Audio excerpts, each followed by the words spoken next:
Hey, what is going on, everybody? Welcome to the Super Lunch Podcast, episode number 38. I am Brendan. And I'm Nate. All right. We are in a dry spell as far as UFC goes. So No kidding. that's super fun. Yeah, it's been pretty crappy not being able to watch fights. Not even not being able to watch fights, not necessarily having a ton to look forward to. Because I was looking ahead at some of the January cards so far, and I'm just... Yeah, I mean, we could preview one of them, but I think what we're going to do today is probably talk about some TV shows we've been watching and try to convince you guys to watch them. So probably won't take too much effort.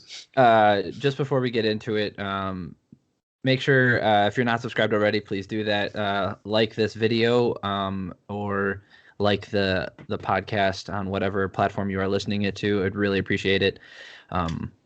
Also, you be warned if we will try to mention the TV show. I mean, I think it's going to come up naturally, but any TV show that we mention, spoilers. Oh yeah, absolutely. Spoilers. The moment the TV show comes out of our mouth, assume it's going to get spoiled. Yeah, so if you haven't watched that show yet, or you are waiting on a certain season to come out or something to catch up, just be warned that we're going to be talking about a ton of stuff that happens in that show. So why does my not cool? Anyway, all right, whatever. The video wants to keep going in and out. Okay. Let's see here. We have a couple of things as far as MMA and UFC goes. So, what's his face? Yoel Romero got signed by Bellator. So Bellator's light heavyweight division now includes Nemkov, Ryan Bader, Corey Anderson, Phil Davis, and Yoel Romero. I've heard a lot of talk saying that this is the best light heavyweight division in all of MMA. I wouldn't go that far because one, Yoel Romero has never fought at light heavyweight in the UFC, so we don't have any experience watching him fight at the highest level at light heavyweight. Not to say he can't be good. I'm sure he will. Corey Anderson was losing to top-tier light heavyweights. He was trading off wins and losses. So that was kind of, it's not that he's not a good fighter. I believe that Corey Anderson didn't get his due when he was in the UFC. But there's that. Ryan Bader obviously got beat by... Oh, sorry. And they also have Anthony Rumble Johnson, which can put it over the top. So that's pretty cool. So there's some interesting things that are happening as far as fights go. There are some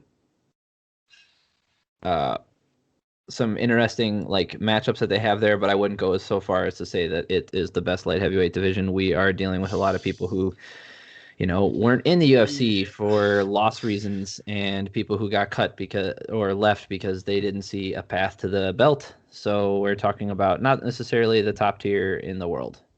There's only one interesting person in that lineup, which I think could compete in the UFC within the kind of top tier light heavyweights, and that's Rumble Johnson. And even then, yeah, I mean we've also seen how he loses in the UFC too. So it's not like he was.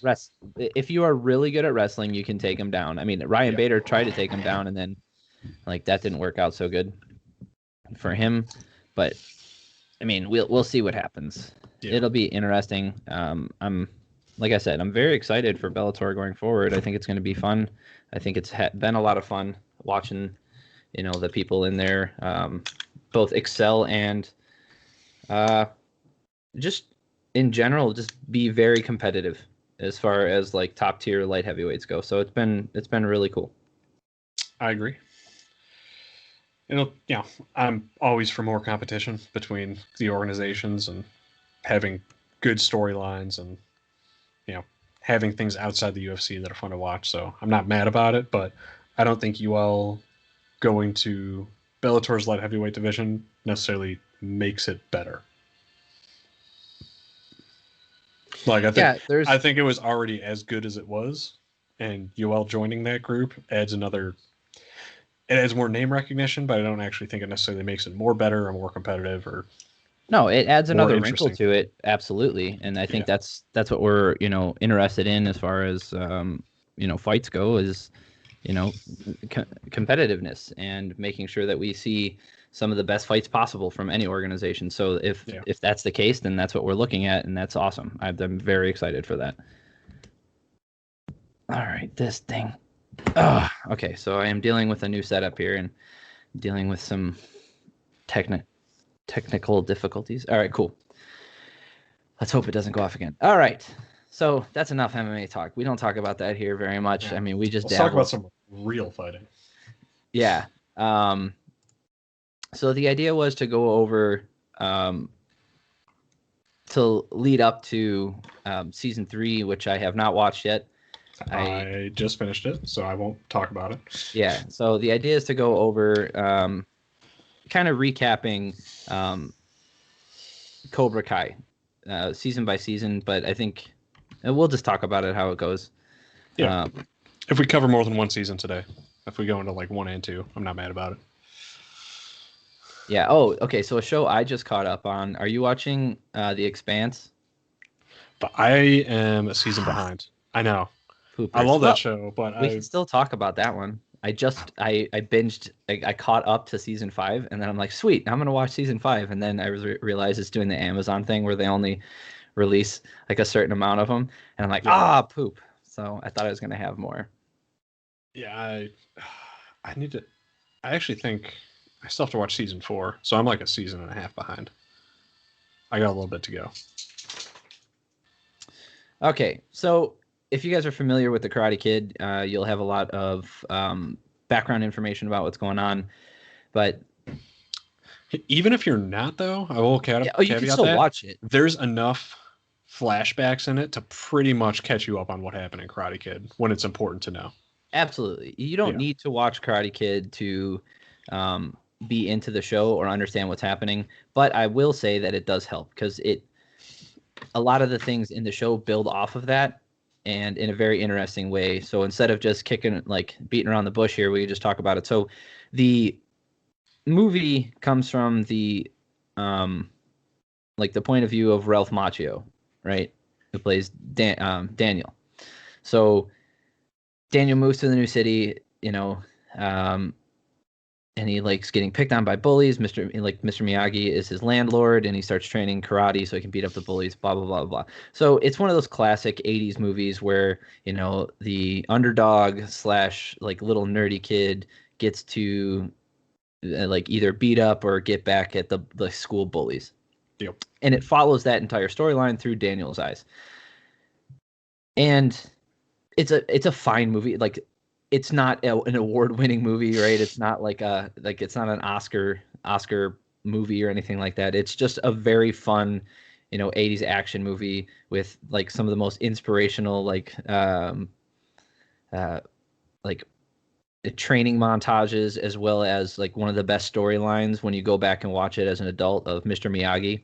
I was about to say that low key. I don't think you appreciate it as much when you're a kid watching it. How awesome of a character and awesome an actor the Pat guy that Morita plays Mr. Miyagi is like that, and that was a fantastic storyline to interweave into it. So yeah, it's just Pat Morita did such a good job. He fought in the war, and he lost, his wife and his son, and it's a very emotional there's an extreme emotional moment where he's breaking down when he's drinking, and he's it's I haven't refreshed on it, but I do remember the scene vaguely. It's a very powerful moment in that movie. And like I said, a lot of it's just 80s cheese, and it's perfectly fine for that. And there's some cheesy fight scenes and classic crappy punches that knock people out in one hit, all that stuff. That's fine. It's just there's a very good story behind Mr. Miyagi, as well as Daniel, being a kid from the other side of the tracks and, growing up and being picked on and stuff and turning things around and becoming what we saw in this series is a very successful businessman, and having a successful business of making money and taking care of his family and that kind of stuff. But the cool thing about this show is we get to see the point of view of Johnny Lawrence, who was the main bully or main antagonist of the Karate Kid. So what's interesting is they could have done the shortcut and just been, hey, now he's the good guy, let's root for him, and Danny's going to be the bad guy because he's the businessman, right? And they do that. They do that a little bit, right? You remember when Danny's trying, Danny tries to get his business shut down by increasing the prices of rent, by talking to the real estate guy who's there and all that stuff. But there's consequences for those actions. And well, they do a good job of no one's actually the good or the bad guy necessarily.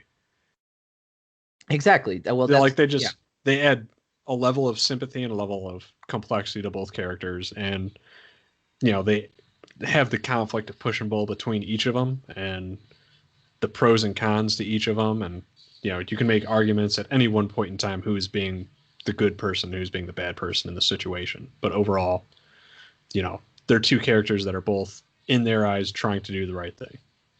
Yeah, where the movie really was an idealized version of, hey, this guy's being picked on, and now he's the good guy. There's these evil guys. There was a slight redemption at the end because Johnny didn't want to go after the, he's like, sweep the leg, and he didn't want to do it. He wanted to win honorably, but then his Kreese, John Kreese, who is the trainer or the sensei at Cobra Kai, didn't want, he just wanted to win regardless, right? So what's interesting about this series, like you said, is there's no real good guy or bad guy. What it does is it puts things into perspective, and it shows from Johnny's point of view what was happening. And it's really funny and kind of sad, but they play it on both sides of that, where this new kid moves into town, and yeah, he picked on him a little bit, but then all of a sudden, he's hitting on Danny's hitting on Johnny's girlfriend at the beach, so he goes and pushes him, and then all of a sudden Johnny makes off with his Danny makes off with Johnny's girlfriend, and he's like, well, man, what the heck? So now he hates him, which is understandable for a high school kid. Okay, so now he hates this guy, and then they go to the Halloween dance, and they're all dressed up like the skeletons, the Cobra Kai guys are, right? And then they're in the bathroom, and Danny goes in there and dumps, he sprays a hose on him and gets them all wet. So then, Johnny goes chases him down to beat him up for, pranking him basically. And then all of the Cobra Kai guys get beat up by Mr. Miyagi. So he's like, and this old guy comes and kicks all of our asses. He's like, I don't know what happened. Which Cobra Kai does a really funny comparison to when, Johnny basically does this in his own situation and gets arrested because he's an adult beating up minors. Exactly. Which is exactly what, Mr. Miyagi's character did. Right. It's an adult beating up a bunch of yeah, Johnny. It puts that into a fun modern day perspective. Yeah, I think he was protecting Miguel in the first season, in that first or second episode, and he's protecting Miguel, and he beats up these other kids, and then all of a sudden, Miguel wants to train with him and stuff, but there's all that. But Johnny is still kind of a piece of crap person, especially on episode 1 through 6, the first season. He's kind of just kind of a jerk still. He's not a great guy, but you empathize with him more because you realize, the day that Danny came into town was the day that his life flipped over and turned around. And then you learn later that his home life wasn't household. Right. So his home life, he grew up with an abusive father who didn't care for him at all. And, when his mother passed away, he lost all semblance of reality. And, his dad's been paying for everything for him, and he just calls him a big screw up all the time. So you start to empathize and realize why Johnny was the way he was. It doesn't excuse his behavior or his general racist attitude or the things that he says or does, but he's a more sympathetic character. And then on the flip side of that, you have Danny, who was, like the nerdy one who was supposed to be the empathetic, like he was the He was character. essentially Miguel. It's Johnny is Yes, training the person that was he's filling the role of what Danny was.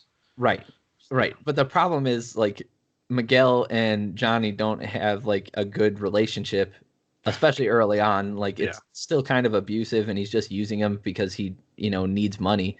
And then Danny in the original movie, it was much more wholesome. And obviously it's because it's 80s cheese, right? They didn't want to make it look like, hey, here's this creepy old dude taking this kid's money and we only have an hour and a half to talk about it. That's one of the other cool things about this is it being in series format. We're able to get a lot more in depth and have more complex issues instead of just having everything be black and white. Here's your good guy, here's your bad guy, here's the character arc, here's the hero's journey, blah, blah, blah, blah, blah. The end, everyone's happy. Or, oh, here's a twist, not everybody's happy. Like, it's very simplistic when you have to condense it into an hour and a half storyline. Yeah. So this being a series format, now we get like super complex characters who can still be, one note at points, but you can see growth, especially on Johnny's part, but on Danny as well, because he's coming from a point of like he's a very successful businessman, and he has a wonderful family, and now all of a sudden, like Johnny, the kid who picked on him when he was younger, is back in town, and like now problems are starting to come back, and so he starts trying to like basically bully Johnny. He kind of starts out the show as a little bit of that sense of being untouchable, on top of the world. Everything's going the way he wants it to go, and he's developed into a character that doesn't really like. You can tell he doesn't hear the word no a lot. He doesn't really have a lot of friction that comes against him outside of like some of the business stuff he deals with, but he feels like he can pretty much do what he wants to do and have things go his way. Yeah, and part of that, like, there's nothing wrong with that, especially because he earned it. He worked for that stuff. It wasn't given to him. So but that's pretty cool. Yeah, but definitely throughout the first season, you see him develop into a more humble character and kind of get back to his roots a little bit better. It's weird to say maturing for the position he's in, but just trying to get back a little bit closer to what he was before the beginning of the first season. Yeah, and there's also a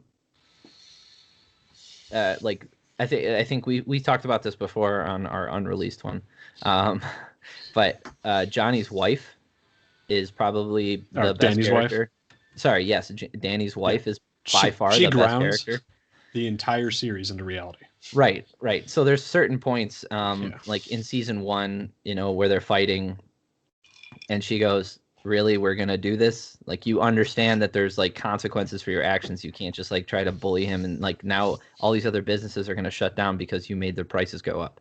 Mm-hmm. And then later in season 2, when Johnny has a girlfriend, right? I think that's Miguel's mother. So when they're going out to eat, and then they see each other at the restaurant, and like they go to sit at like. They're like, oh, can we just put these tables together? And they're like, no, I don't know that. And she's like, really? We're going to do this? It's like. And just making fun of competing karate dojos. Oh, yeah, that's point right. Of tension. It's like, no, my husband and your boyfriend have they're competing karate dojos. So like they have a karate feud going on. So she just lightens the mood and also makes it makes. She also tends to remind Danny that like there's a reality outside of karate dojo, because at points when he kind of ignores the business too much, she kind of and then she points out how much it affects their regular life. And that's what's cool is she like makes it so the series can kind of not take itself so seriously, right? It doesn't take itself so seriously, and it points out the absurd nature of two adult men who run karate dojos who are feuding with each other and getting karate fights. Right. Yeah. Like, so there's some of that. And there's also parts where, where the kids, who's Hawk? Eli Merskowitz. Yeah. So in the first season, Miguel gets a bunch of the kids from school, like who've been bullied. We're mostly nerds, right? Nerds, geeky people like me. The people So that you would not have expected to be in Cobra Kai in the original Karate Kid. the exact opposite. Yeah. Exactly. So he brings them in, and then Johnny beats up on them pretty good, and Which, most of them end up leaving. which I gotta say, looking back on, so I rewatched the first season. Just because you walk into a karate dojo doesn't actually mean that someone can't get charged with assault and battery for beating the crap out of you. Like, Oh no, that's Eli's friend says that. I forget his name, but I don't know. Dimitri. Yeah, like Yeah. there isn't enough waivers on Earth to actually protect you from someone like going that hard on you in kind of that kind of setting. Like that got a little. It's a little funny looking back on it when I went to go rewatch it.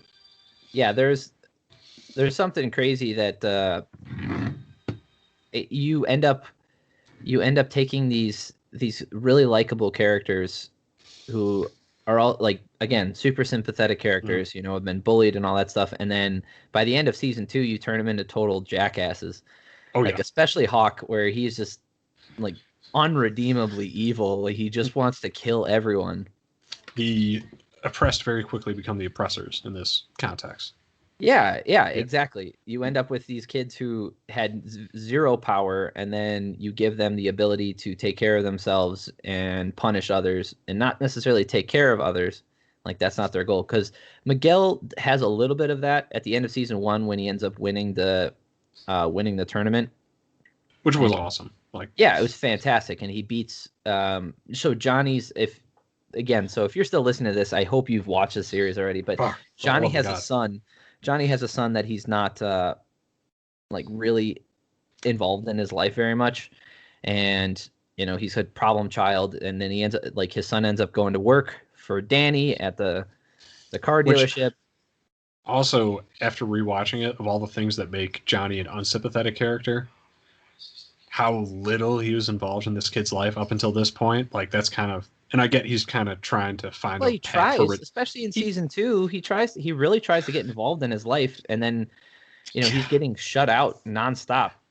oh yeah, but I mean like that's also trying to get involved in a teenager's life after the fact, especially one that kind of has the upbringing Robbie does. Like, Yeah, but just how is how. he supposed to like correct past sins? You can't do that. Oh, I You know, just but I mean gotta that's go that's part of move what he's forward. doing with that's what he's doing with Miguel. But like in terms of things that make Johnny a shitty character, like that level of past sin is pretty fucking bad.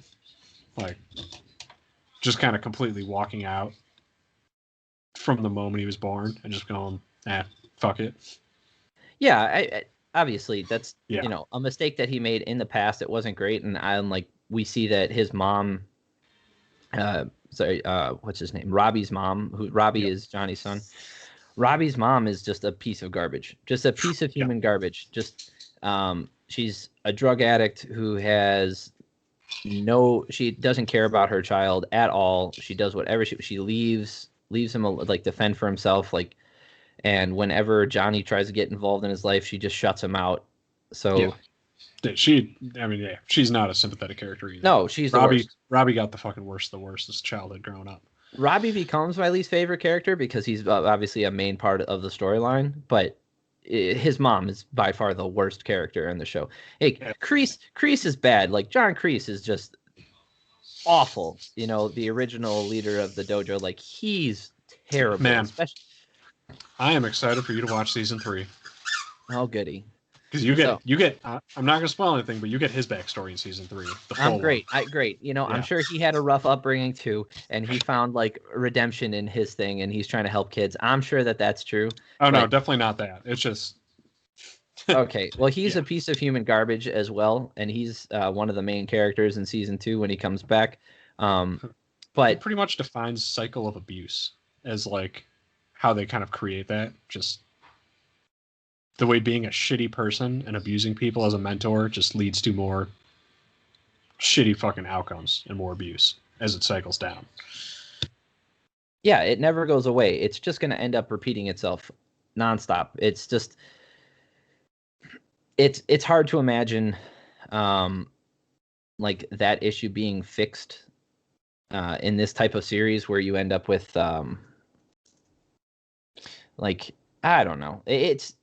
their focus is all over the place now, so you can't just look at like one or two characters anymore. If Johnny is Vader, Kreese is Palpatine. Yeah, Like that's there, good. yeah, That's like good. there's a pathway for redemption and understanding for Johnny. They're really like Kreese is just the fucking architect of destruction and Yeah, he's chaos. horrible. Yeah. All right, let's continue with the Star Wars metaphors here. So who so Robbie to me seems like either Jar Jar Binks or or Dang, Ray. you got some hate for Robbie. I would say Ray. Probably closest to Ray because I can't empathize with her at all. Um, he comes in out of nowhere and instantly learns how to do everything and be really good at it, and then like all the good things happen to him for no reason. Like all the good stuff just happens to him, and it's all by happenstance, and he still gets to be a jerk. So there's a lot going on with him, and his it's bad. I don't like him. He's a bad character. his growth isn't as There is no growth. that's what I mean. Like it's not really as there. Like he gets better at martial arts, but like his personal growth towards I don't know whatever pathway he's on or accomplishment or like improving his life, it doesn't really come to fruition as the series continues. Like he has that initial jump of like, all right, I'm not going to hang out with my dirtbag friends anymore, and like, Yo, but that was then good. once So I yeah, liked but him in then the once you first couple get of times. Yeah. yeah, but then once you kind of get past that, he kind of stagnates in terms of growth as a character. Yeah, he takes a back seat to Danny. Danny starts to grow as a character and become, initially he's trying to compete with Cobra Kai, but then he's like, you know what? I don't want to compete with Cobra Kai. I just want to be a fun place where people come to learn karate, work on themselves as human beings, and I don't want to charge any money for it. Right? So, and then like there's some back and forth with that. Like obviously like Cobra Kai like is winning and they have stronger people and that's cooler stuff, so that gets people over there. But then there's like some fights and everybody goes over to the free one because they don't want to be a bunch of jerks because Kreese is running it like a jack wagon. Yeah, because Kreese takes Cobra Kai and takes a hard right back into old Yeah. school. Oh, I Kai. mean, in the end of season 2, Johnny leaves Cobra Kai. Like he leaves Cobra Kai. So, um, one of the things I really enjoyed, especially about the first two seasons, is the back and forth character arcs, where Miguel starts off, as the nerd. He's Danny, and then he becomes successful and all that stuff. But then he becomes Johnny, Yep. where he's the bully now.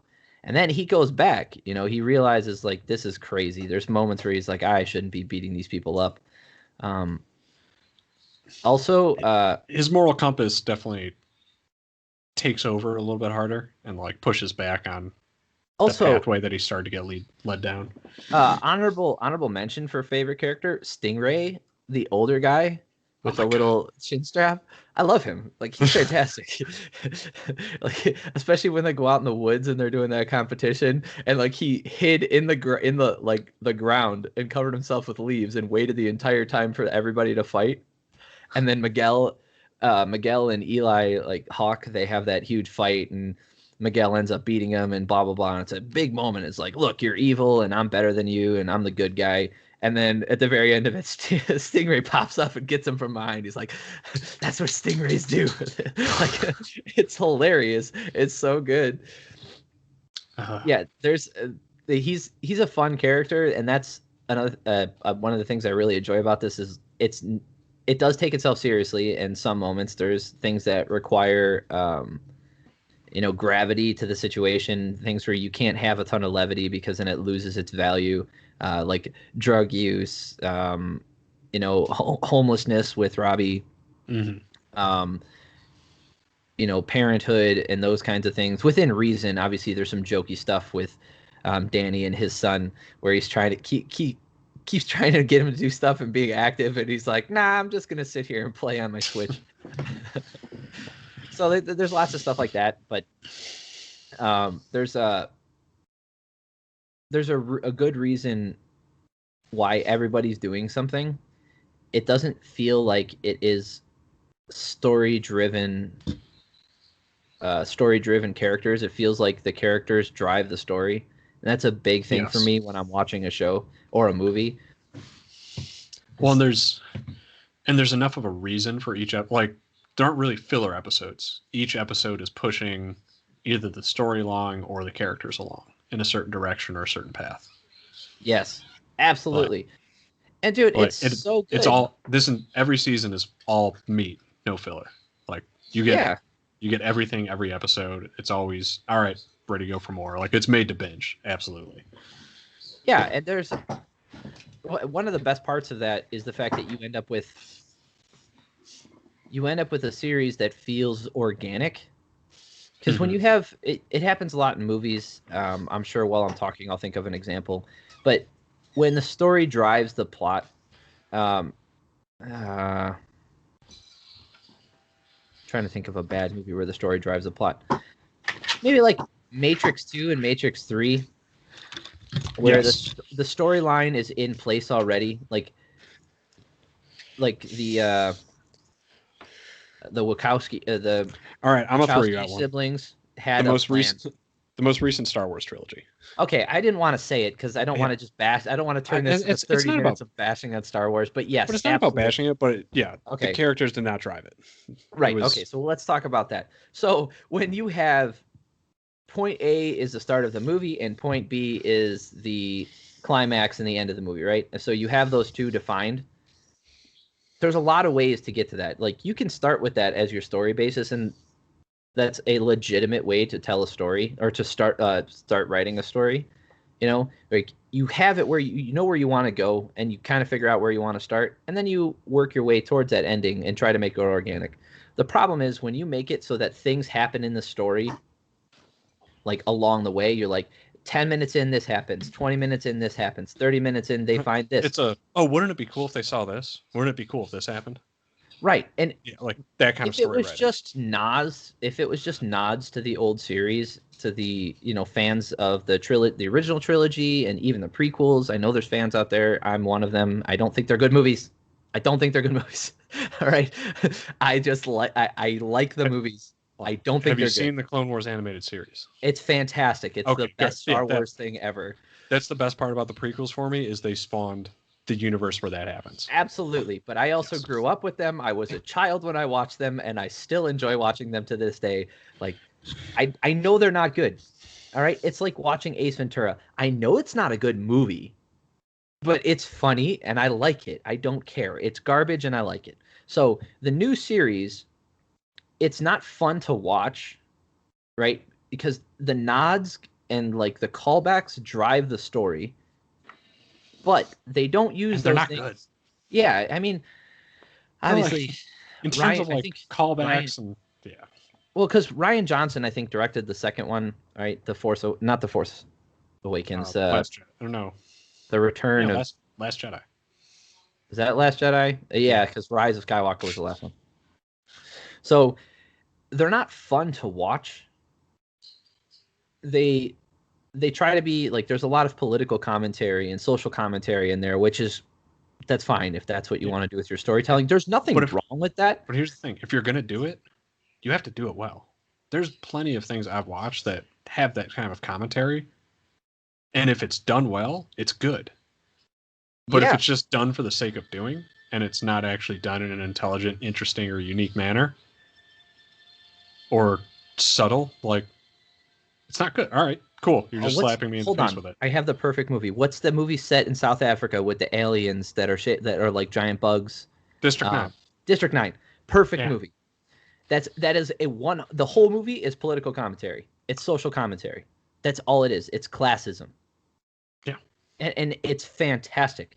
Now his later movies all do the same thing, and you can kind of tell like, it's kind of one note, dude. But that movie, standing alone, because it doesn't have a sequel, you don't need to know anything going in. Fantastic. The problem is when you try to force a narrative and drive that narrative with social commentary in a universe that already has not just fans. Like I'm not defending fans who are like, I don't want anything to change. I'm not watching any of this. Brr. Like I'm not like I don't think that's necessary. But you already have a built-in universe, right? You have to be more subtle. You have to be more subtle with your strokes. You can't just paint these large swaths of people, characters, and ideas with your commentary and expect, a piece of art to come out of it instead of just jibber jabber and gibberish. It's garbage.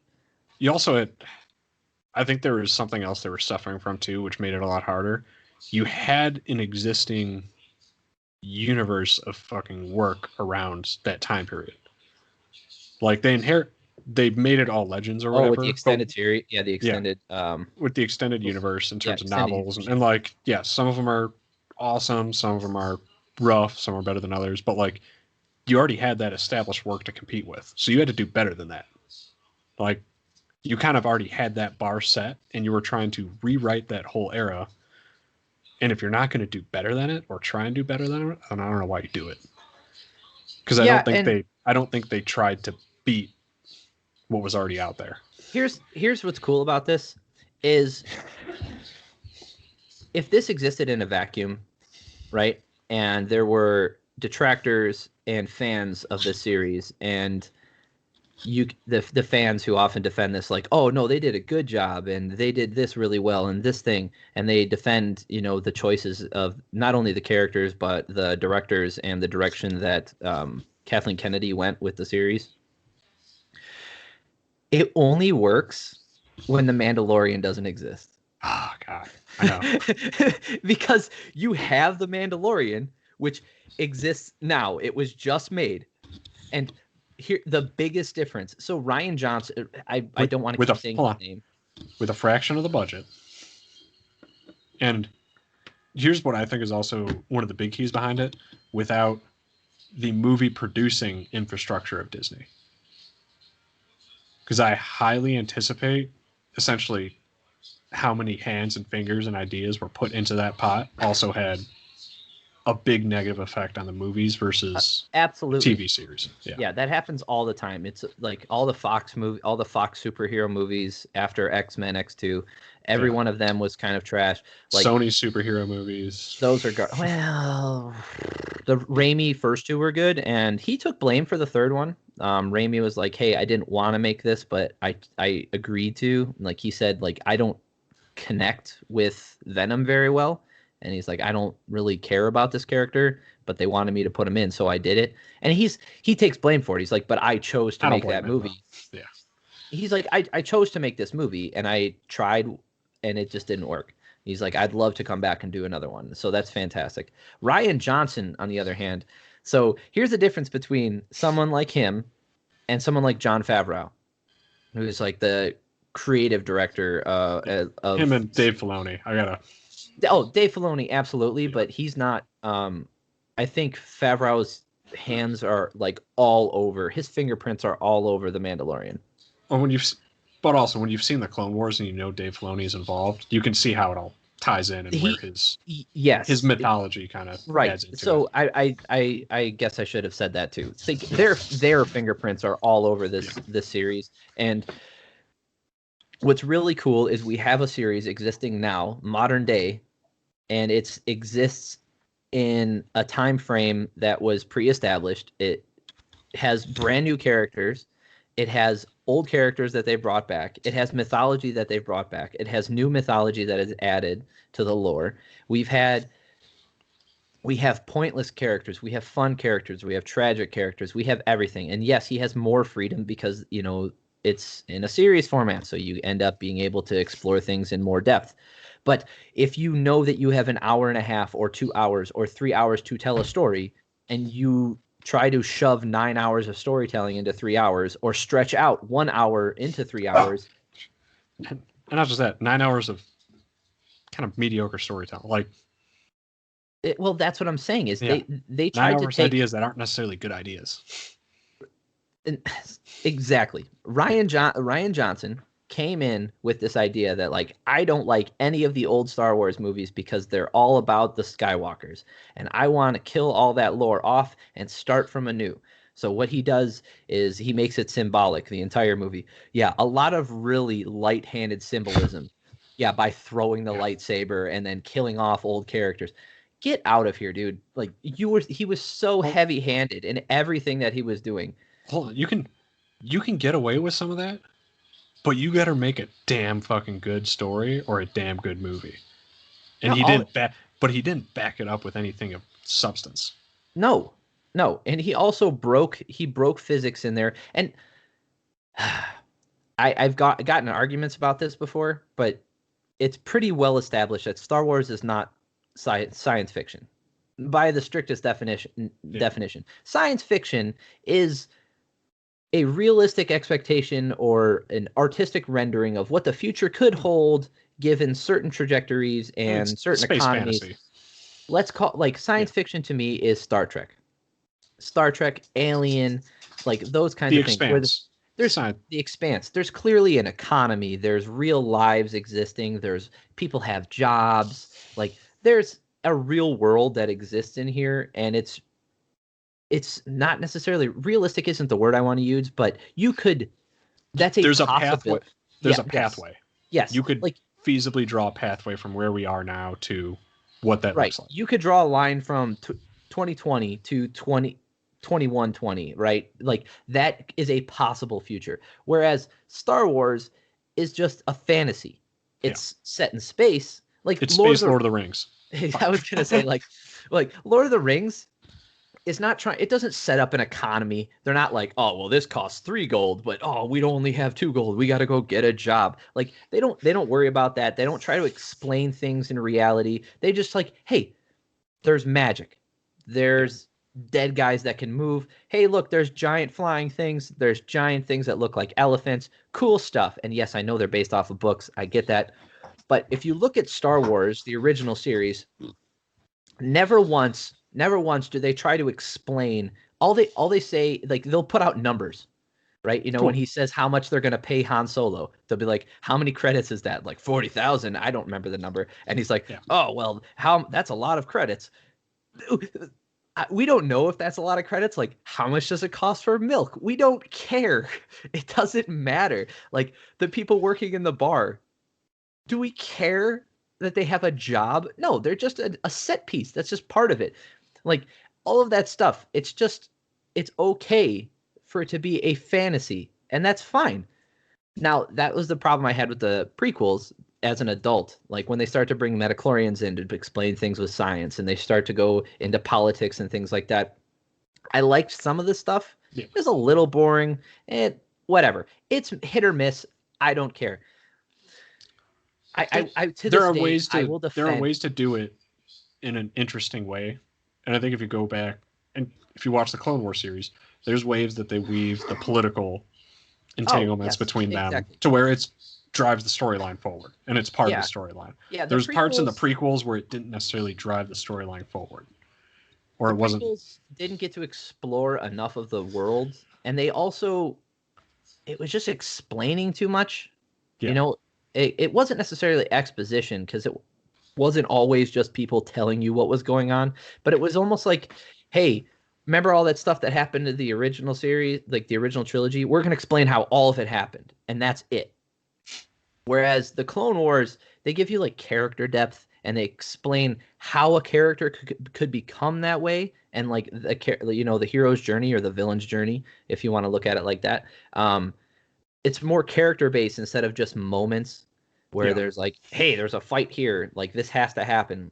But around those characters, you see more of the universe and you understand more of the politics behind it. You get those aspects of it that are interwoven into it. It's just not about those. It's about the people and it's about the stories.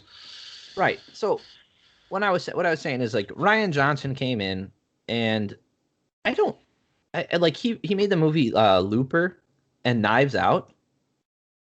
Those are fantastic movies. I love Knives Out. Looper is a great movie.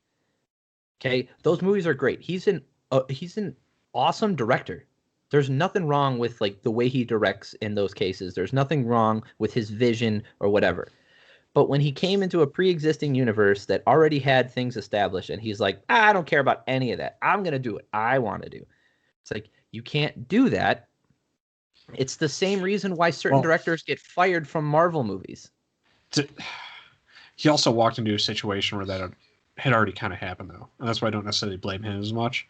because there was already an established vision, an established idea, Then and don't Disney. take the job. Well, and Disney from pre-Force Awakens took that established pathway and they said, "Yeah, fuck it, we're doing our own thing." So, like, let's say that. So, like, he walked into a situation where that had already happened, and no one really gave him that clear direction. I don't think anyone said it has to end here. Sure, but the problem with that is if you look at, I don't think J.J. Abrams is a great director. I think he is. So I think he is nothing but like surface level enjoyment. But I also don't have a problem with him as a director either. I think you can enjoy his movies for what they are. I enjoy some of the new Star Trek movies. I enjoy parts of Star Trek Into Darkness. I didn't think that was a great movie, but whatever. Super 8, that movie he directed, I thought that was fine. I know he comes from television, directing Lost, and that was, I enjoyed a lot of that series. I enjoyed 2 seasons of that, yeah. So, like, I don't think he's a bad director, but I don't think he's a great director either. So when they handed him the reins and here they're like, hey, this is our vision that we want to lay out. And they laid out this idea of what they wanted to do. So here, I haven't watched The Rise of Skywalker. That's fine. I mean, like, honestly, Drew. I never got around to it. I wasn't going to pay money for it in the theater, and I know it's on Disney Plus, but I've never had like 2.5 hours where I'm like, I just want to watch this. I might watch it eventually just to get like context, but I've heard enough about it. Like, I know that there's clones in it, and I know that there's like other crap, and people are related to other people. I don't care. So it just wraps up a bad trilogy. That's the problem. Well, so it's been speculated that oh man, who's the guy from the first and the midway through the second one where he gets cut in half by Kylo? What's his name? Anakin. In which movie? Rise. Snoke. Yeah, Snoke. So based off of what happened in the first movie, right? Which was, I will give them a pass for the Force Awakens. It was a lot of callbacks, a lot of stuff happened. It was trying to set things up moving forward, introducing new characters. I was like, all right, cool. I wasn't opposed to it. I thought they had set up enough of the universe. Had they wanted to, they could have moved forward and made 2 good movies. Did we go see that movie together? No, I was in tech school at that time. I was down in Texas. I wonder if I watched that movie with Charlie. I think we talked about it when it happened. Okay. But yeah, it was fun. I thought it was a good movie. Like, not great, but enjoyable to watch. It set up a lot of new characters moving forward. And then the second movie took a giant shit on. Well, that's what I think is they had this vision for number 1 and number 3, and they had a pathway to get there. And Rian Johnson's like, I don't want to do any of that. And he just did his own thing. So then in the third one, they had to correct it. Like, Snoke is a great example. My guess is Snoke wasn't supposed to die in the second movie. Like, Palpatine was probably not supposed to come back. It's hard for me to know. It's hard for me to know how far they actually thought ahead when they wrote The Force Awakens. Like, I don't think they set up Snoke to get cut in half by a passing line in the second movie. That didn't seem right. It was very Darth Maul-esque. I forgot where I saw it, but there's a funny just clip on YouTube, which is Return of the Jedi with logic from the new sequel trilogy. Yeah. And it just re-examines that scene of Luke trying to do all the stuff that Rey did, and Palpatine being a competent character. Just being like, no, stop that. Yes. I can feel you trying to force that lightsaber. I'm not. I know.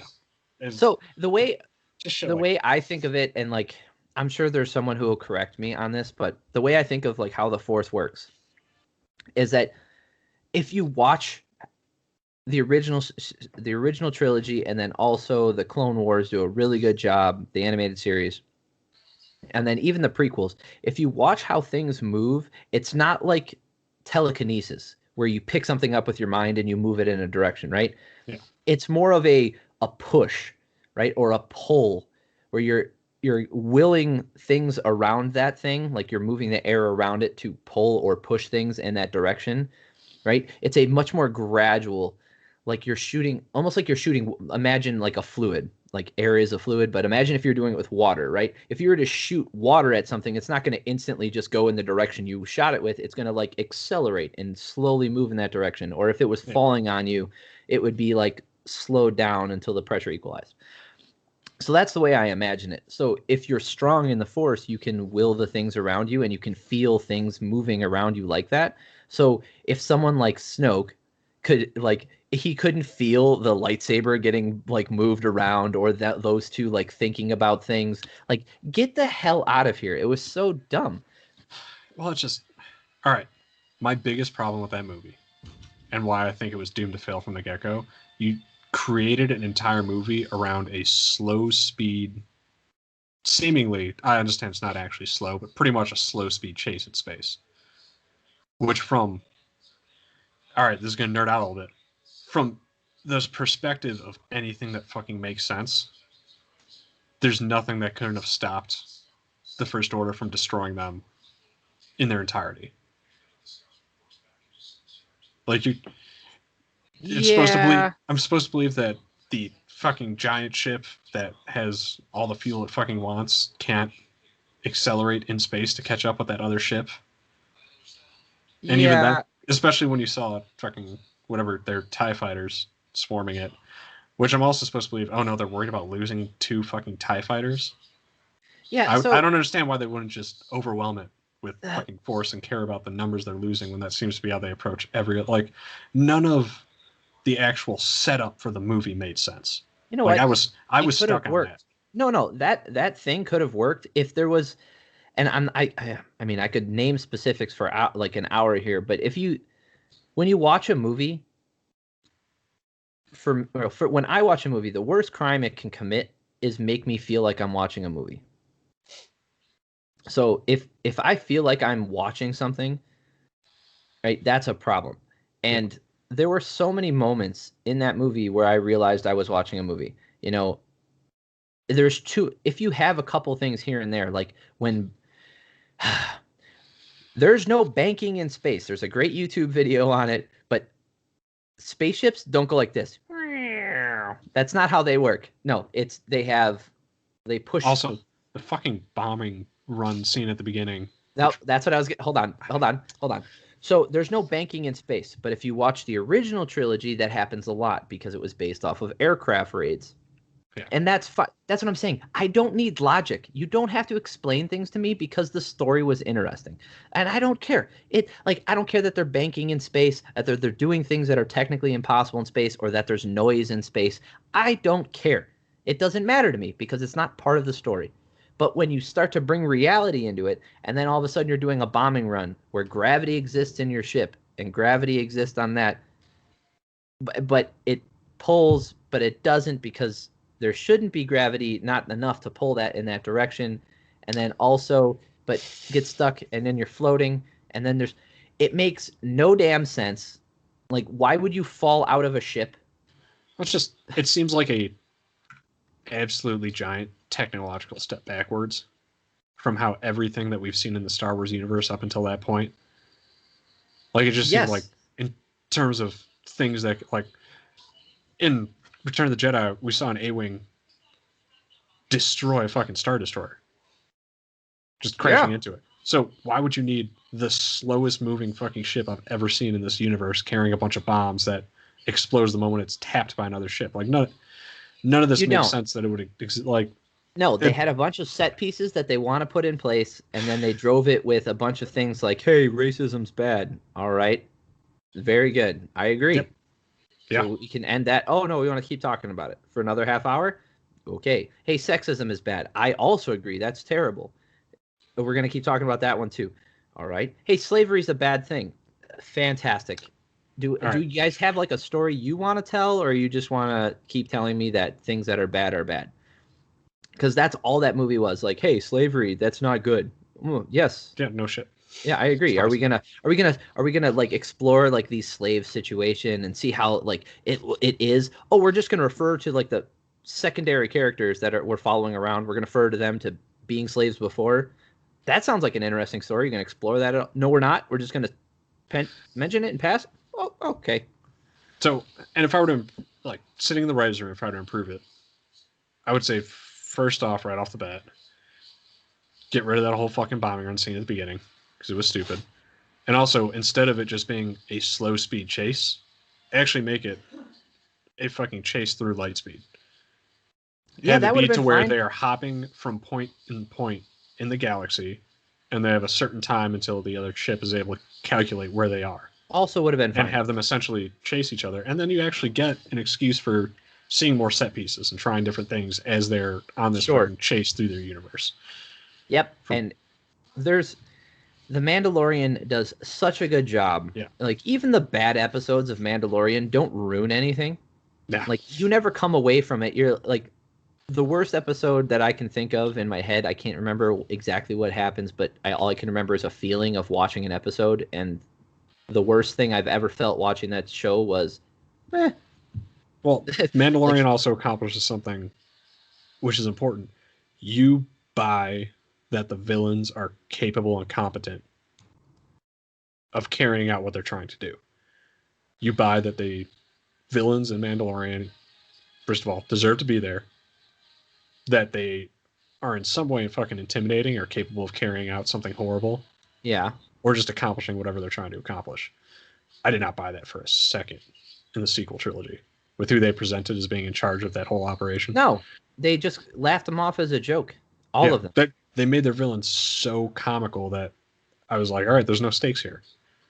There's no there's no stakes to where I believe I don't believe they're gonna do anything horrible for really a second that I care about or buy into. Like someone told me, usually this conversation goes like this: hey, who's the best villain in Star Wars? And people are like, oh, Darth Vader. Oh, I like Palpatine. Oh, I really like this guy. And then some, like a couple people like, I really like Darth Maul. Oh man, he was so cool. Yeah, they really misused him. I had somebody tell me like, you know who the worst character is, the worst villain? Darth Maul. I'm like, why?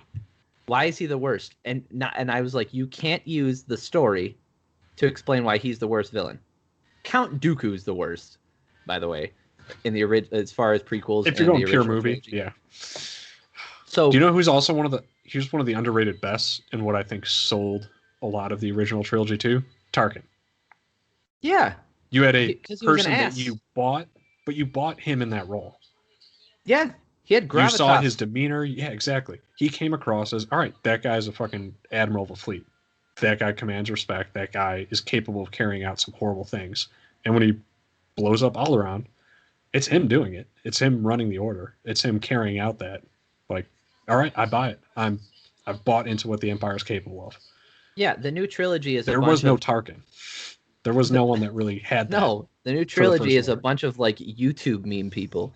Yeah. Like it's Logan Paul running around the galaxy. Yeah, yeah. It's like, wow, he screams loud. Like, okay, yeah. All right. Yeah, he must be a real bad guy. But yeah, how did we get started on this? Oh, story driven. Yeah. Karate Kid. We just kind of veered into Mandalorian, which is fine because that was also one of the most epic fucking series of this season. Yeah, Mandalorian. So I think we can just talk about we can talk about the whole thing, but super spoilers if you haven't watched the last episode, because I want to talk about that one right now. Super spoilers. I'll give you a second. If you're still listening to this and you haven't watched the end of The Mandalorian, for the love of God, turn this off. Okay, cool. So when Luke comes back, I got chills. Oh, yeah. And the score, dude, the score in the last episode was so good. Every time they did the bass drop and like the techno or the house music when the robots were there, like the Dark Troopers, like you felt like a sense, like an ominous like presence in the room. And then and lo and behold, that's them drawing from the extended universe written by the novelists, written by the people that fucking took on the mantle and taken, hey, this is awesome, let's bring it in. Yeah, and I liked how it went full circle. Like, do you remember why the crud? Who are the people who use? So there was the Republic, and then who was the independent people in the Separatists? The Separatists. So do you remember the reason why the Separatists used robots or drones? I mean, essentially, my understanding was fucking a combination of manpower and who they happened to have a lot into. It was cheaper. Groups. It was cheaper and easier to do that, but they were less effective than the clones. So the reason why the clones were good is because they could handle one clone could take out 100 to 200 Yeah. Of In terms the of worth as a soldier. droids. Yeah. Right. But and then like the higher level droids, the things with the bubbles around them and stuff, like those things took forever to make, and they also were more expensive, so it wasn't cost effective to make 1 billion of them. That's why they just had the general like ground troops. And I'm sorry if you're a super fan and I'm not remembering the names of every single type of droid, but I just don't.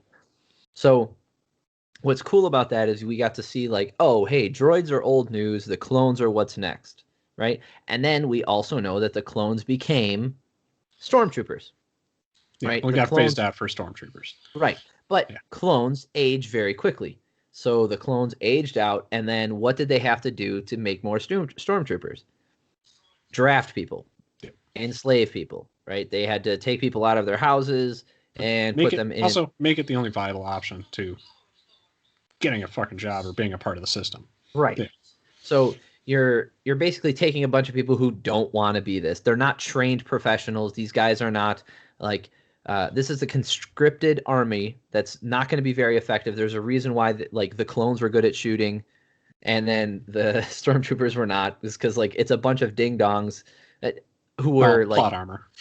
yeah It's also let's be honest. They're like plot armor is a factor here too. yes So sure. which side is on the winning side? But they make fun of that in the Mandalorian, like when those guys are trying to shoot. I think it was at the end of season 1 when the guys were trying to shoot that thing on the ground, and they're like, "What the?" And they kept missing. I thought that was a fun little callback and like making fun of itself, without being too ridiculous. But they're so the clones come up, and they're replaced by a conscripted army, which is generally not as effective as a volunteer army, right? You're not going to have people who want to do it. You're not going to have people who are good at it, blah, blah, blah, blah, blah. But then after the fall of the empire, they realize like, hey, we can't conscript enough people to do this anymore. It's going to be very difficult. What do we do? Oh, I know, droids. So they go back to the droids that the separatists were using originally, which is crazy to me because like you'd figure that they would have found a better way to do things. Like they even mention it, the dark troopers used to be like guys in suits, like specialized suits, but they just got rid of them. And then these guys require to be charged up, so they're not even like really good droids. Like they're hard to beat down, but apparently like they can only, they can only work for like an hour.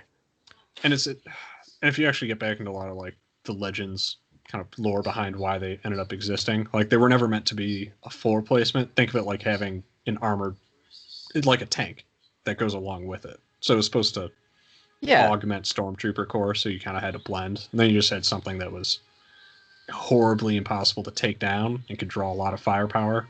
Yeah, it's the same reason like, why like you don't equip your entire army with the best equipment. I mean, it sounds bad, but you can't afford to do that. So you get like a few select forces the best equipment.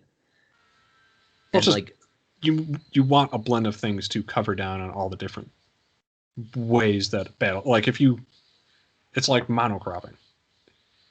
Essentially, if you plant only one thing, that whole field is now vulnerable. Yeah, but not quite. If you roll into battle with only tanks and nothing else, it's actually a pretty fucking vulnerable force. No, it's not. If you just have 1,000 tanks and 1,000 like F-22s and then 1,000 Apaches. Well, now you're adding air power. Okay, well that's what I'm saying is like you have just the best equipment, right? And like the only guys out there are the guys who are fitted with like the best equipment. Like you can't afford to do that. There's a reason why most of your troops can't be driving a goddamn Abrams tank. It's because you can't afford to do that. You can't have like 20 million Abrams tanks. Like you're gonna have to have guys who are riding around in Humvees.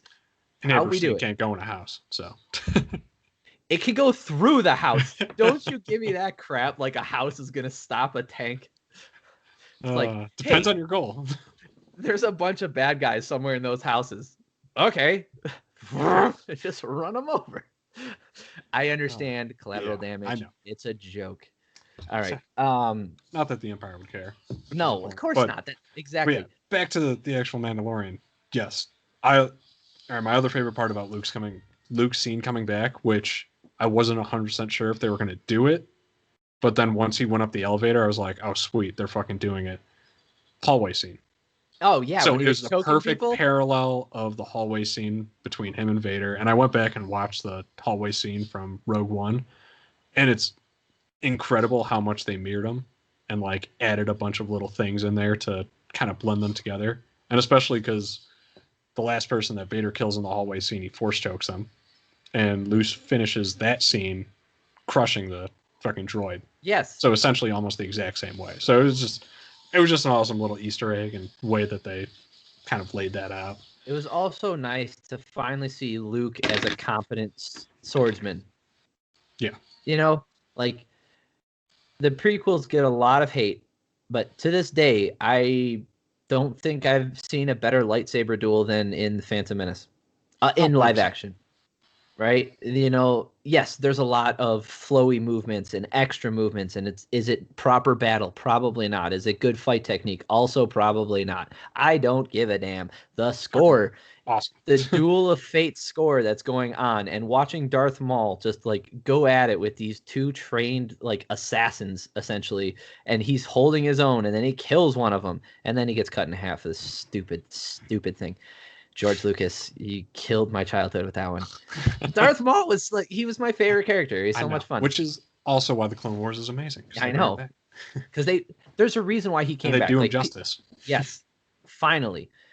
He's supposed to come back in live action as well because there was a nod. Like he obviously came back in. Well, they're doing the Obi-Wan series, and if they follow along with what happened in Rebels, then he'll be back Yeah, to he was face off. also in live action. He was in the Solo, the Star Wars story. He was at the end of that, giving the message. I also didn't hate Solo. I thought it was okay. I didn't mind that one. I thought it was fun. Yeah, I don't know. People are like, oh, it doesn't do anything. I'm like, are there really dumb parts in it? Like, oh, I'm riding I mean, Solo. Han Solo. Okay, that's stupid. it's But fucking Ocean's 11 in space.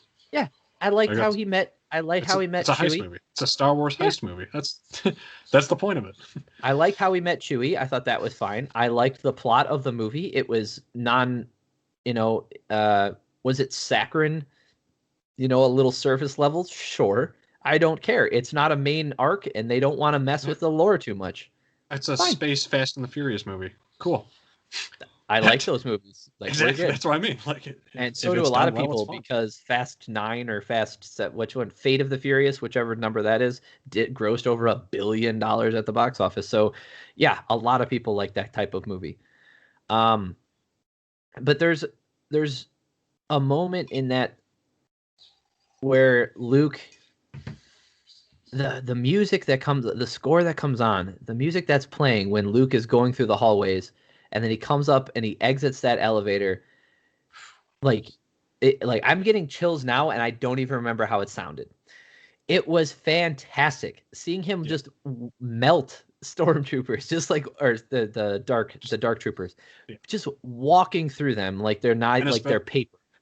And especially after how hard they built it, like they displayed them and what they're capable of. Yeah. In comparison to a regular human being. Right, and we got to see cool. This is kind of MMA math here, but we saw one dark trooper. No, not one dark trooper. I'm trying to think. What's his name? The bad guy. Why can't I not remember his name? Gideon. Moff Gideon. Yeah. So we see him duel with the Mandalorian, right? We see them duel. He has his staff, and then Moff has the dark saber, which is essentially as good as a lightsaber. I mean, it's a lightsaber. It is. Fine. Yeah. It's shaped more like a blade than like a cylinder, but it's essentially as good, or it is a lightsaber, right?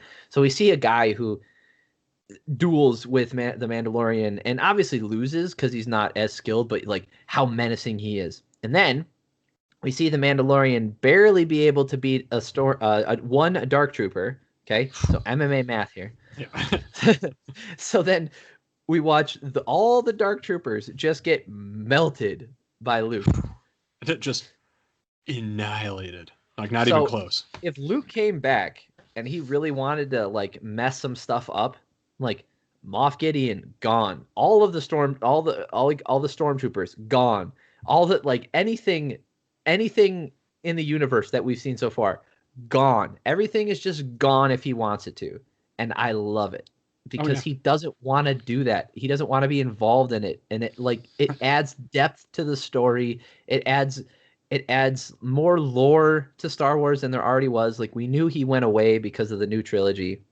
Well, the nice thing is it reminds me of when you watch Anakin in episode 3. Like, when you see kind of peak Anakin, like that's what it looked like. Either that or potentially a little bit above what Luke was doing as he was just running through there. Like, he does have the hood on, which I guess gives off, Sith vibes, but I didn't get that at all. No, but I just, in terms of ability, like... Oh, yeah, sure. Yeah, when you saw what Anakin was capable of in terms of combat. Yeah. Dude, it's like I want to go back and watch it again. I started watching Mandalorian from season 1 now because I wanted to go back and watch it. I wanted to see all the stuff that I might have missed. Like, try not to cry at IG-88. So, but I like the material. Why am I blanking? What is that metal called? Beskar. Beskar. Yeah. So it's essentially it's a metal alloy that basically exists only on Mandalore, and it can only be purified to its strongest point by people that are trained on Mandalore with, metallurgy capabilities. So the coolest part of that is now we have armor that's effective against phaser blasts or laser rifle blasts, and also against lightsabers. Oh yeah. You didn't get to see that in the original trilogy. You didn't get to see that. I don't even think we really saw that in the Clone Wars. I can't remember if I don't remember Beskar becoming off. I don't remember Beskar being like a key plot point or like a factor when they're fighting. Like, maybe getting shot, but never like taking on full brunt, like full blows from a lightsaber. Yeah, I'm trying to remember during any of the duels if they actually display it, but it was never a plot point. And I also don't remember a lot of people wearing it. Well, those fucking blast shields that some of the security guards on Mandalore had, those were supposed to be Beskar, and they could take, basically the brunt of any laser blast or shit like that. Yeah. Okay. That makes sense. There was some case. It was just never an explicit plot point. Okay. Yeah. Yeah. There was, there was so much in that last episode. I also liked I think they did a better version of the Avengers, like the Endgame, the last part where they do like all the female characters together, and they do the female rush. Like, it was whatever. Like, again, that's really saccharine to me. It's all just surface level, like, pandering, like, and it's... But it was done without throwing it in your face. Which one? In Endgame? No, in Mandalore. Oh, dang it. That's what I was going to say. It was just done. It happened. It happens almost organically. It was very organic. That's the point. Yeah. Is like you end up with mostly female characters on that ship organically because those are like key characters that have come along, and Boba's not a part of that right now. So you have the key female characters, the 2 Mandalorians, the assassin, and then Gina Carano, and then like no character names. Just character, like I just know them by their thing, and then also Gina Carano. So then you end up with a moment where they're trying to get to the control center, the control room, and never once did I think like, oh, they're just doing that thing for like, oh, women's empowerment. Like, it never felt like that to me. It just felt like, hey, there's a bunch of people trying to get to the thing. Whereas, and then when I remember I watched it twice. And when I watched it the second time, I'm like, oh, I get what they're doing here. But I remember the first time I watched Endgame, I'm just like, this is such crap. Like, on this battlefield of hundreds, if not thousands of people, like all the major female characters just happen to end up on the same hill. And then they're all like, oh, we're going to go together. Girl power. It's not like I don't explicitly hate that. Like, I don't have a problem with it, i.e., Mandalorian. They did a really good job. Like, all those characters formed together. They had a reason to be there. They were there organically, and they had a job to do, and they were doing that job. And it was fantastic. Yeah, I agree. And they all had a purpose. Like, it was all for a very good plot purpose, and especially Bo-Katan being there on the bridge. When the fucking... I love the fact that she's back. Oh yeah, and I also love who they cast for her. That really That's who she did the voice for. did she do the voice too She for did the her? voice for her on Clone Wars. I didn't know that because I fucking love her in Battlestar Galactica. Dude, I'm almost positive. I was so excited when they showed her because I'm like, oh, that's her. Yeah, I didn't realize she'd also done the voice for her too. Katie Sackhoff. Yeah. Interesting. Yep. She did both. But yeah, that was fucking awesome. And yeah, just finishing it that way and having essentially the issue going into next season or however they want to lay out the storyline for the future iterations of this.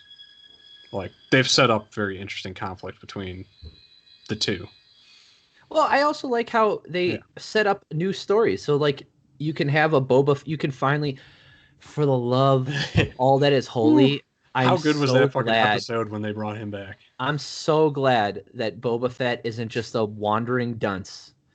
Because everybody, I understand that there's extended lore. I haven't read a lot of it. I've read like 2 books, right? And I've obviously seen the animated series and I've seen some of the other stuff, but I'm not super well versed in the extended lore or the legend series as we would call it now. So all this thing like, hearing how badass Boba Fett is. All I know of Boba Fett is he got Han Solo at one point and then he dies by accident because he's a dunce. Like, they make fun of him on Weekly Planet all the time. Like, I mean, in terms of like slip on some butter or like, there's my rifle. He gets hit by a blind Han Solo holding a gaffy stick into Boba Fett. I know. Yeah. Such a horrible way. Once again, George Lucas killing off one of the best characters, or almost killing off one of the best characters. Boba Fett wasn't the best character. He was a throwaway BS character that had a cool suit, and then you learn about the Mandalorian armor, and then they build up all this stuff, and I think all of that is it's worth it now because of the original character who played Jango Fett in the prequels, the coming back to play Boba Fett, the guy from New Zealand. Yes, yeah. I'm so glad they brought him back.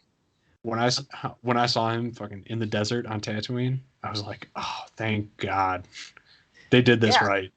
Yeah, and they brought him back. He was competent. He was confident, right? Yeah. Like, he was very confident in his abilities, and he was realistic about who he was. He actually seemed like an older version of what we saw from the Clone Wars. When the couple episodes where you saw Boba Fett start to be involved and develop. Like, all right, cool. So this is what he grew into.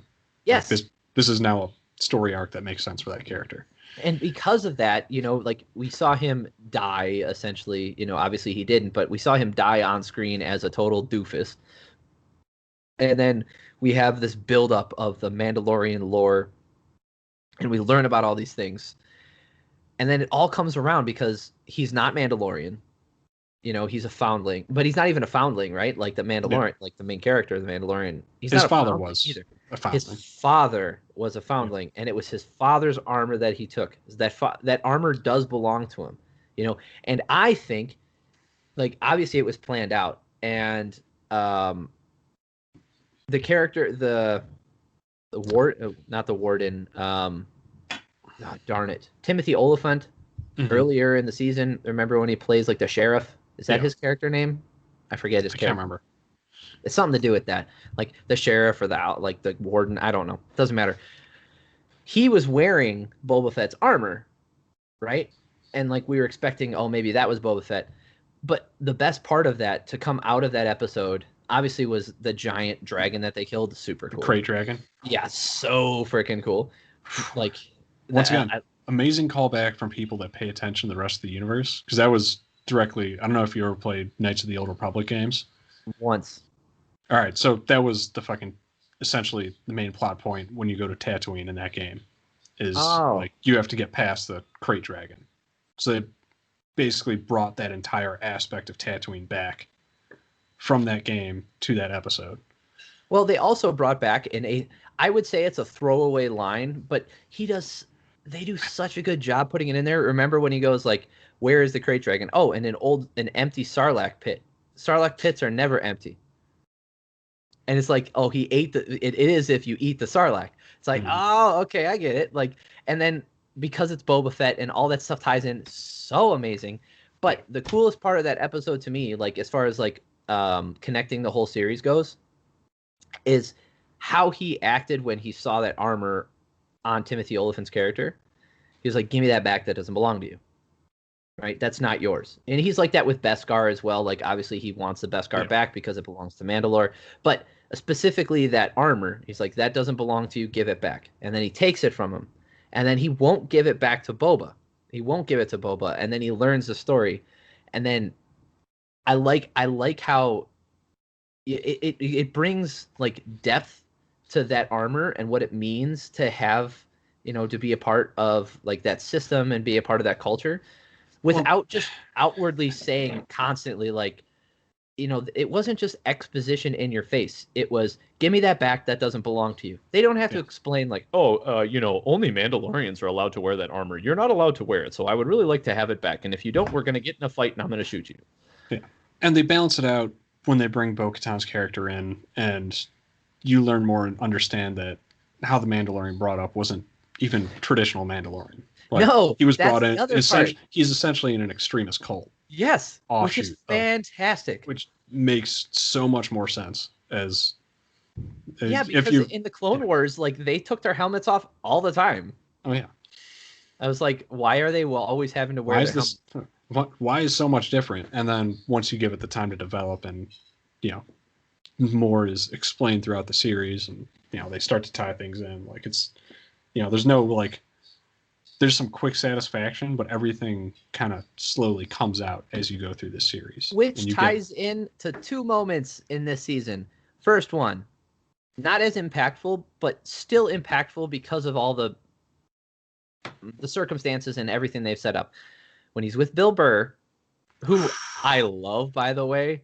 Look, hold on. I got to say, outacted Pedro Pascal in that moment. Fantastic. Like, at the table, like he acted his ass off at that table. Dude, he's so good. And he still has that Bill Burr-ism about him. Like, oh, yeah, hey, you're not going to arrest me? What's going on? Like, he still does the Bill Burr Boston shit. I love it.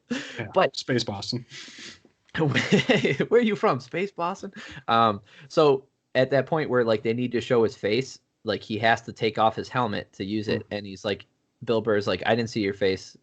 He's like, you did what you had to. We do what we have to do sometimes. Like, we all have to break the rules, whatever.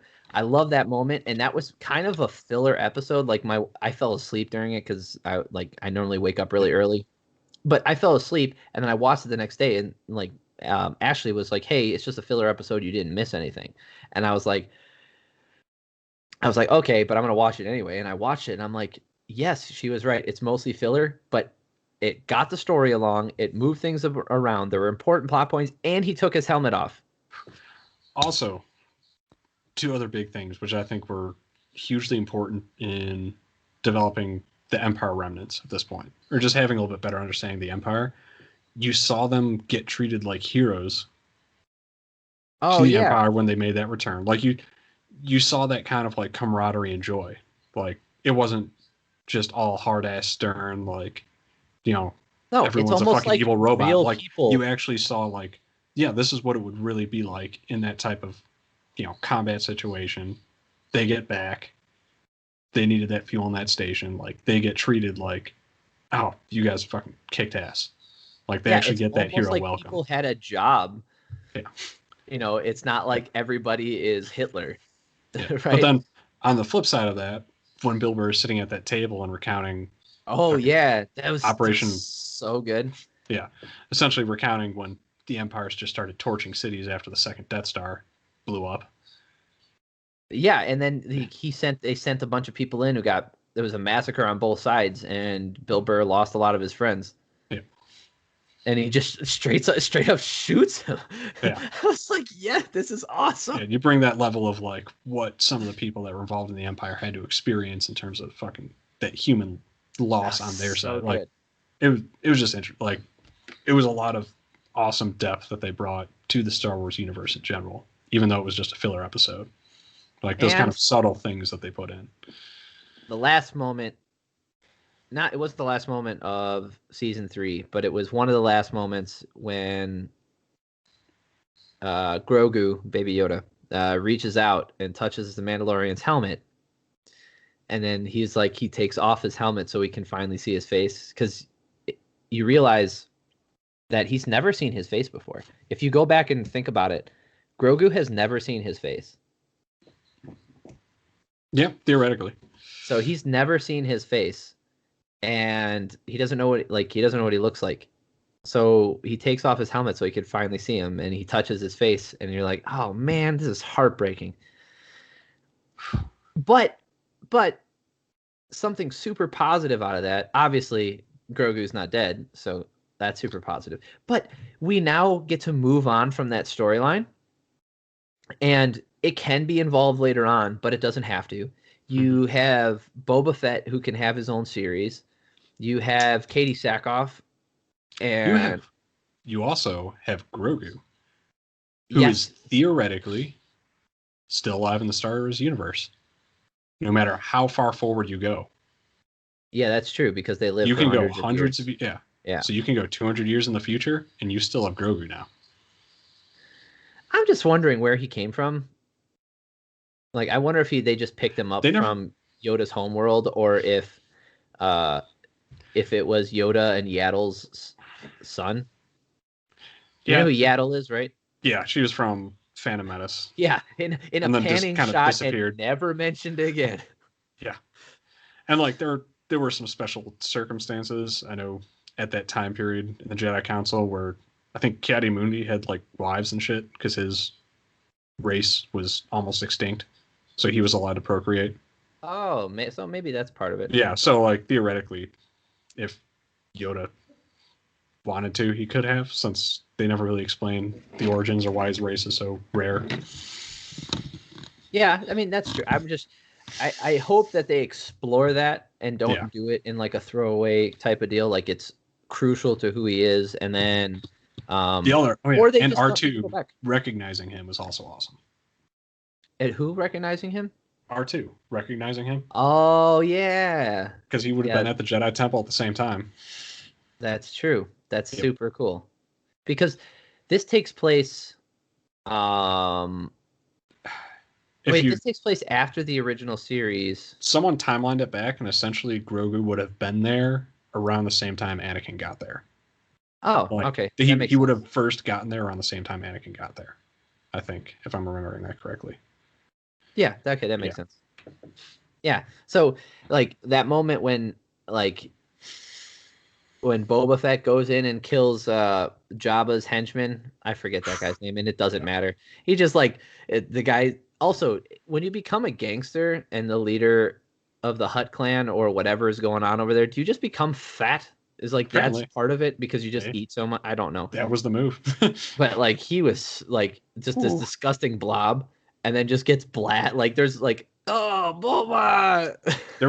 And there was that moment where Boba was standing over the chamber, and I was like, "Is he?" I know. I actually thought for a second, idiots, is he what are you doing? Drop Boba in there? Well, both of them. The assassin. What's her face? They were both standing over the pit, and I was like, "This isn't about to happen, is it?" Mang Na Wen, right? Yeah. Yeah, I don't remember her character's name. But yeah, they're both standing over that thing. I'm like, you guys are dumb. You know what that is. You've been there before. At least Boba has. You know what. They didn't refill the Rancor? I don't know. Yeah. Killed it. Yeah. Yeah, there's a running joke that everything in Star Wars, if it's just the last of its kind, it doesn't matter. You just kill it. If there's an animal, you just gotta kill it. It doesn't. It's what are these tauntauns? Kill them. What about that beast in the hut? Kill them. They just kill every animal they can. Yeah. Along the way.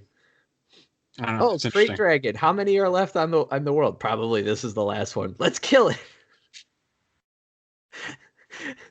They just kill everything. But no, it's just an excellent series. Yeah, it's fantastic. For how rough this year has been, there's been some incredible fucking media to come out during it. There's been really good shows.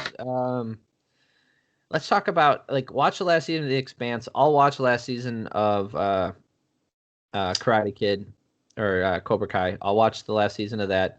And then what's cool about The Expanse is it's still going on, so we can talk about it as it goes. That's pretty cool. Yep. No, I got to catch up on Expanse. It's definitely on my list. Yeah, it's real quick preview. The Expanse is really good. I'm not going to spoil anything right now. I would argue best modern sci-fi series, or like best sci-fi series to come out probably in the last like decade. I just like how it starts as a space noir. Kind of. Yeah. That's one of the main storylines, obviously. But I like how it starts out as a grounded, like, hey, this is what life is like in the future. People have crappy jobs. Oh, Earth, Mars, the asteroid belt. Oh man, these people just can't get along. Like, oh, they're all on welfare and they're militaristic. Yeah, like a bunch of what a bunch of rascals. These guys are just what a odd bedfellows this is. Oh boy, we're in for a real and then all of a sudden it's like, no, forget everything. All that stuff doesn't matter. Forget all of it. It's just like, this is like, just enjoy this craziness that's about to happen. Enjoy this wild ride through the universe. Oh my god, it's so it's so much fun. It's fun to watch that. Have you seen Queen's Gambit yet? No. Which is that one about Queen Elizabeth? No, it's about. It's based on a book about a female chess player who, in like the 1960s or 50s. Oh, I think 50s. Okay, maybe I'll watch that one. Yeah, it's not based on a true story or anything. It's just a novel from that time period, but it's a really good story, and it's really well done. You know what? I also want to, say some quick words about something that we lost this year, is The Office on Netflix. I'm not mad about that. I've seen. All right, so I have a rule kind of that I'm trying to go forward with. I'm trying not to rewatch any TV shows or any movies. I don't care. I only want to watch something new if I'm going to spend an hour or like 2 hours or devote my time to watching it. But I just put it on in the background. I know, which is fine. It's noise to me because I've seen every episode. It's good for if I'm doing schoolwork or something. Exactly. But, and then it's nice to relax because I don't have to pay attention. I can just have it on. But because it's not on Netflix anymore, I have a feeling that I'm going to continue watching newer stuff. Yeah. Like, I'm a little sad because I'm probably not going to get Peacock. I'll probably just catch it when I can.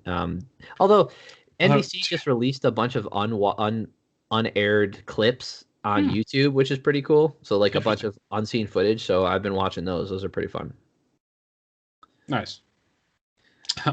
I have Miranda hooked on Stargate SG-1. I started it again, and I think I made it through season 1, and then here's the problem with that show. I got a new job. 80% filler.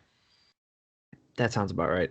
It's a great show and great storyline, but it's not streamlined. MacGyver's the main character, which is pretty cool. Yeah. It's not streamlined the way like modern Netflix shows are. It's made for a 24 episode season, and like 4 of the episodes are part of the actual main story arc of that season. With a couple little things sprinkled around, but like it's mostly filler. And they're good filler episodes, but there's also a lot of bad ones. I remember it being good. It is good as a whole. Maybe I made it past season 1. If you go to rewatch it, you're going to realize how much of it's kind of filler and like traditional. You'll see, it's this type of episode, like traditional type of like sci-fi TV setup type deals. I'll tell you what, if there's a show, if you like this kind of thing, or if you haven't seen it, I do recommend watching Star Trek Next Generation. It's one of those shows that it's infinitely rewatchable because each episode almost stands on its own, which is good. There's no continuing storyline, so you don't know like what you're watching doesn't affect what's happening in the very next episode, which is kind of nice. You don't have to watch them in order. You can throw them on literally in any order you want. And Next Generation especially is it's a very good show, especially after season 1. It gets very good. So one of the best shows of all time. Yeah, so that's my new on in the background TV show. That's a good one. All right. Thank you all for listening to our first installment of No UFC Talk, because There's no Nate and UFC. Brendan watch TV and then talk about it. Although we don't actually watch anything, we just talk about TV. That's true. We didn't watch anything. I don't know if we could do that. Go I don't know how that works. Go watch Cobra Kai season 3, and then we'll talk about it. Oh no, not that. I'll watch that. I'm just saying I don't know how it works. Like if we were to put a show on while we're doing this, you probably can't. There's got to be a way to do it. It'd probably have to be Fight Companion, where we just are both watching it, but it's not actually on, and no one can hear the volume for it. Like a watch along. Okay. Yeah. All right. This has been another episode of Super Lunch Bros. Thank you guys so much for listening and watching. Appreciate all y'all for making it through this far. And if you're interested in this stuff, let us know. If there's any other shows that you'd recommend us watch, like I'd appreciate it. Just drop them down in the comments. Don't forget to like and subscribe. Comments on YouTube. Let us know what we're doing good, what you want to hear more of. You can always email us at superlunchbros@gmail.com. I think that's it. Yeah. All right. Everybody, it's been fantastic. It's nice to not talk about just the UFC for like 2 hours, which is kind of good. And yeah, I hope everybody has an awesome day.